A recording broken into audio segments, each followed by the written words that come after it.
Hi everyone! I wanted to share this ballet gesture drawing video. This is a glimpse into my figure drawing practice that has helped me improve my art over time. In fact, it's been over a year since I drew these and I can already tell I've improved my approach since that time.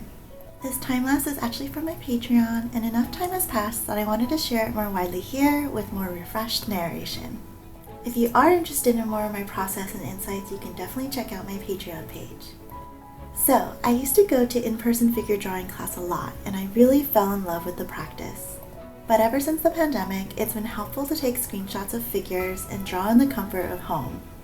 Each pose here took about 10 minutes or less in real time. I tend to call these sketches gestures where I'm trying to study and capture the pose overall, but not get too caught up in the details. I tend to treat figure drawing as a warm-up or cool-down activity when I sit down and draw and paint. It's very relaxing and encourages getting into the flow, so it's a favorite exercise of mine. I'm kind of in this drawing mode right now of straight ahead drawing because I'm not quite laying down the entire line of action or gesture each time. I must admit, when you're a beginner or you're studying, it's actually better practice if you do lay down that structural foundation.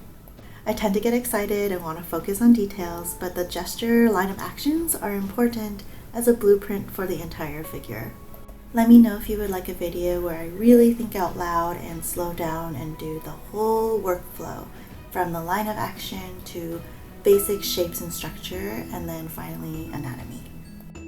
For me, figure drawing kind of feels like playing musical scales or chord progression exercises before you play your instrument's song. Or like going to the gym to supplement whatever your athletic sport activity is. It really helps reinforce ideas and helps you study and observe. You can really start to better understand anatomy, form, volume, how things turn in space and perspective, gesture, stylization. All these can come from studying figure drawing. I think it's also really important to lean in and embrace drawing what you love and to make it as fun as possible so you keep coming back to it. I highly recommend you pick a subject matter you like. For me, it's ballerinas and dancers, and you can do figure drawings and studies from there. I also like grabbing a cozy drink, listening to music, and then getting lost in the flow of studying and observing. Over time, I'm sure you can't go wrong and you will continue to grow incrementally. If you are interested in taking your characters or figures to the next level, it's really important and helpful to supplement your learning with books or classes. I wanted to point out that in this footage here, I'm taking note of how the deltoid flows into the bicep and into the forearms. I still have so much to learn about structure, such as pronation and supination in the forearms, but it's fun and exciting to have more to look forward to in terms of leveling up my art. Ultimately, learning to draw is a balance between gaining and retaining information and knowledge in your mind, and then also being able to physically apply it using your hands to actually draw out the vision in your head.